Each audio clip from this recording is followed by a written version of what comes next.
Tanya, jawab, mikir. Tajami terus pikiran Anda dengan kebenaran firman Tuhan dan itu yang akan mengubahkan hidup Anda. Kebangkitan Yesus, bukti Dia Tuhan. Saudara kita seringkali mau menyalahkan Alkitab dengan asumsinya dan akal-akalannya. Ya, dia mengatakan demikian, tolong tunjukkan kepada saya murid Yesus menunggu detik-detik kebangkitan. Ada enggak satu saja murid Yesus yang menunggu detik-detik bangkitnya Tuhan Anda dari kematian?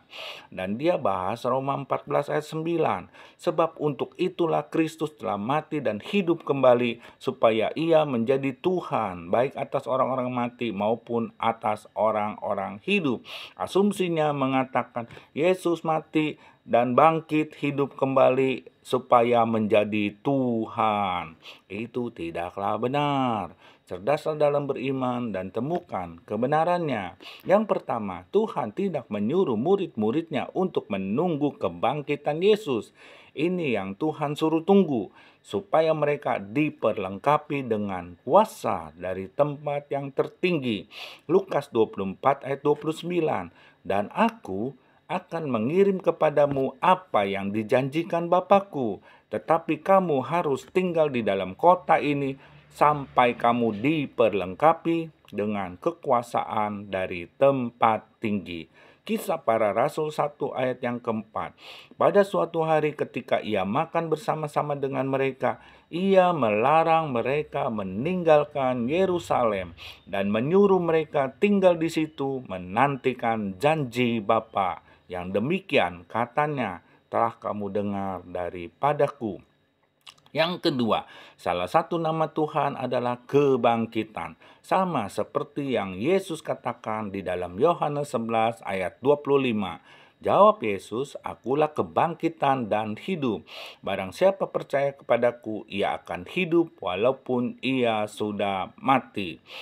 Yesus menyatakan dirinya Tuhan. Orang yang percaya kepada Yesus akan hidup. Adakah manusia yang dapat melakukan seperti ini selain Tuhan? Yang ketiga, kebangkitan Yesus membuktikan dia telah mengalahkan alam maut dan kuasa setan-setan. 1 Korintus 15 ayat 26. Siapakah yang dapat mengalahkan maut? Adakah manusia yang dapat mengalahkan maut?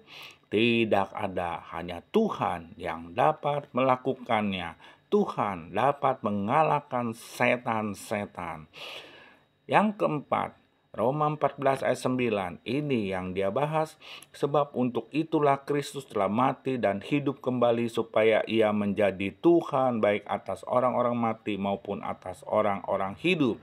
Jadi Yesus mati dan bangkit supaya menjadi Tuhan. Itu menurut asumsinya, logika yang dilandaskan kebenaran.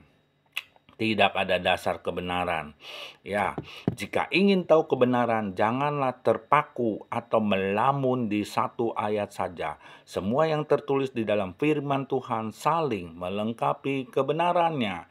Biasanya ayat sebelum dan sesudahnya menjelaskannya.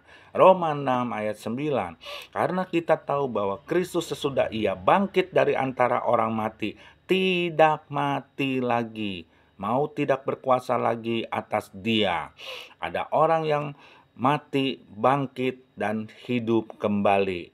Hanya disebut sebagai mati sementara atau mati suri. Pada akhirnya dia mati kembali. Tetapi hanya Yesus yang berbeda. Mati, bangkit, hidup, dan tidak mati lagi. Tidak mati lagi.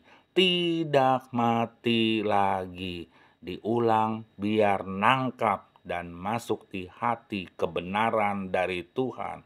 Kata tidak mati lagi, siapakah manusia yang pernah bangkit hidup dan tidak mati lagi?